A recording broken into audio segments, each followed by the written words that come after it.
जय भीम। मी दीक्षा प्रकाश गजभारे, दीक्षा परिवर्तन news channel मध्ये आपले सहर्ष स्वागत आहे। नांदेड मध्ये पुन्हा एकदा प्रशासनाच्या कारभारावर प्रश्नचिन्ह उभे राहिले आहे। बोगस पूरग्रस्तांची यादी तयार करून शासनाची फसवणूक केल्याचा गंभीर आरोप नगरपालिकेच्या अधिकाऱ्यांवर करण्यात आला आहे। या अधिकाऱ्यांवर गुन्हे दाखल करावेत अशी मागणी शासकीय निधी संवर्धन समितीने केली आहे।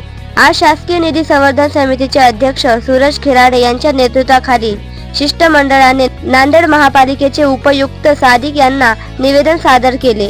या निवेदनात म्हटले आहे की नांदेड शहरातील सर्वात उंच भागातील सहयोग नगर परिसरातील जवळपास 100 घरांना पूरग्रस्त दाखवून अधिकाऱ्यांनी शासनाकडून आर्थिक मदतीचा प्रस्ताव सादर केला। प्रत्यक्षात या भागात पाण्याची तुंबळ परिस्थिती नव्हती, तरीही खोटा अहवाल देऊन शासनाची दिशाभूल करण्यात आली आहे। या घटनेतून शासनाच्या निधीचा गैरवापर आणि भ्रष्टाचार झाल्याचा आरोप समितीने केला आहे। त्यामुळे संबंधित अधिकाऱ्यांवर फौजदारी गुन्हे दाखल करण्यात यावेत अशी समितीची मागणी आहे। जर 2 दिवसांच्या आत संबंधितांवर कारवाई झाली नाही तर बोंबाबोंब आंदोलन उभारण्यात येईल असा इशारा समितीचे अध्यक्ष सूरज खिराडे यांनी दिला आहे। या शिष्टमंडळात भीमयोद्धा संघटनेचे श्याम निलंगेकर, भीमप्रहार संघटनेचे जिल्हाध्यक्ष दीपक पवळे, उपाध्यक्ष प्रकाश वाघमारे, सचिव सम्यक खोसले, भीम पॅन्थर मराठवाडा अध्यक्ष विनोद वाघमारे, कैलास भोकरे, शिलवंत खिल्लारे यांचा सहभाग होता। आता पाहावे लागेल की नांदेड महापालिका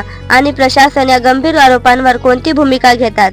शासन निधीचा गैरवापर करणाऱ्यांवर खरंच कारवाई होते का, ही बाब फक्त कागदपत्री राहते। दीक्षा परिवर्तन सोबत रहा, सत्य आणि न्यायासाठी आवाज उठवणारे। लाईक करा, शेअर करा आणि सबस्क्राइब करा। दीक्षा परिवर्तन। जय भारत, जय हिंद, धन्यवाद। पूरग्रस्त बोल क्या है? अच्छा, आप जहाँ रहते हो अम्बेडकर नगर साइड में, तो अम्बेडकर नगर में कभी पूर नहीं आया।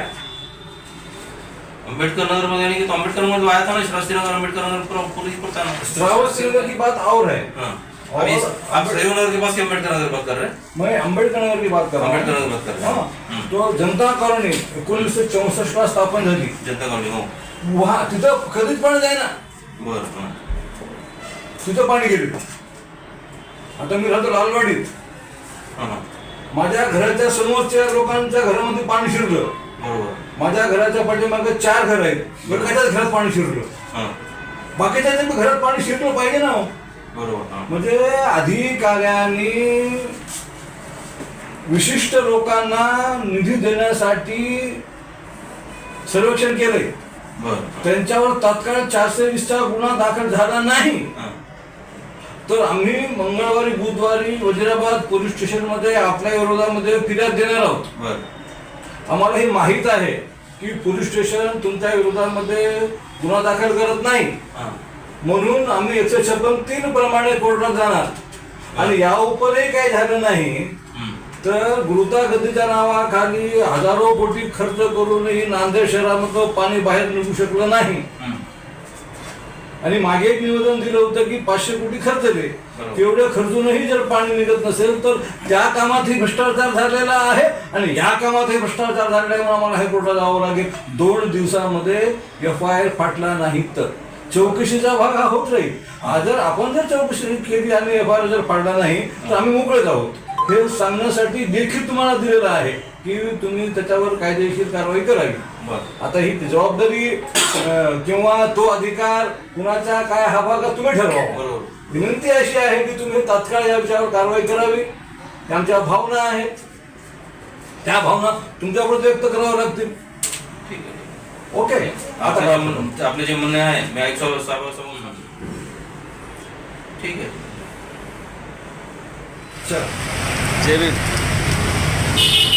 महानगरपालिका इथे आज आयुक्त, उपायुक्त सादिक साहेब यांना आज निवेदन देण्यात आलेलं आहे की पूरग्रस्त झालेल्या व्यक्तींना, जो व्यक्तीच्या घरात पाणी घुसलेले आहे त्या व्यक्तींना लाभ मिळालेला नाही आणि ज्या व्यक्तीचे घरामध्ये पाणी शिरलेलं नाही त्या व्यक्तींना लाभ भेटलेला आहे। यामुळे प्रशासनाचे काही लोक याच्यामध्ये